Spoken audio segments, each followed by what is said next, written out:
When you make log furniture for a living, you're going to need a steady supply of logs. And that's the fact.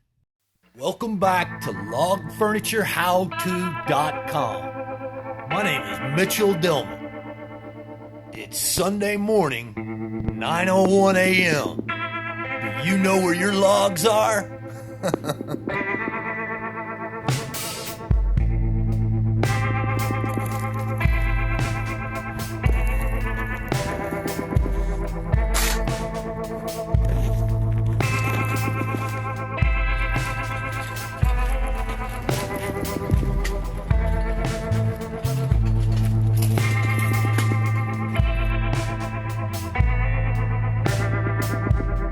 First thing we got to do this morning, move these logs and make room for another trailer load that's on the way.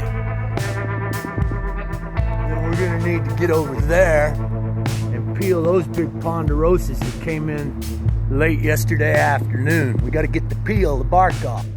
And then at some point this morning, I've got a customer coming by to look at some of these that we've got left over from the Mountain Shadows neighborhood. It's time to get all of this stuff cleaned up and organized. Because this is what we do. We move logs and make log furniture. First things first, we're going to see what we need out of this pile for the orders we're working on. Get that over to the shop.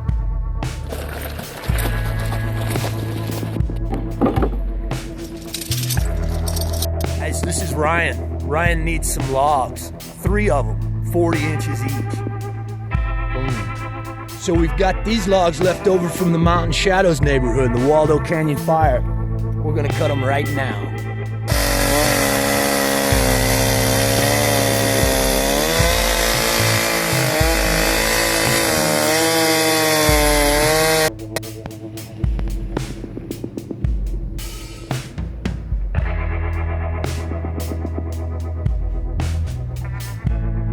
Please get them installed, shoot a picture, send it to me, we'll let everybody see it. Alright, we gotta get back to work. Let's get over here. Start peeling these logs right here. Sure is good to see those logs going to a cool home. Ryan there, he's a middle school teacher. He's building a little table in his classroom. He's gonna use those for the base. Get busy hand peeling these ponderosa pine logs we just got in yesterday.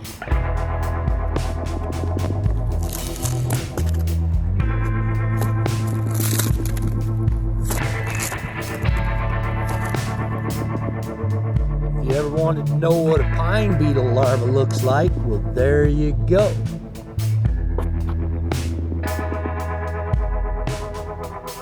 Actually, if you guys look really close, there's 4 different species of beetles here. Look at this. There's one right up here, this little black guy. There's another one there, but there's another. Oh, here's the pine. All right, enough of that. We gotta get back to work. We got work to do. Logs to peel here.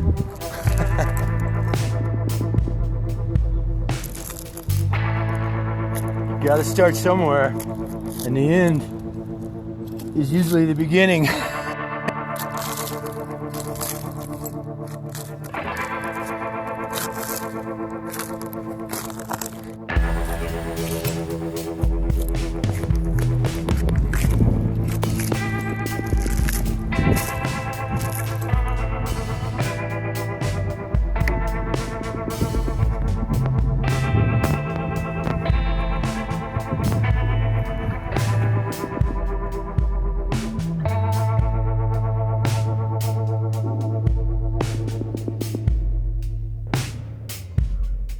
Tomorrow, do it all over again.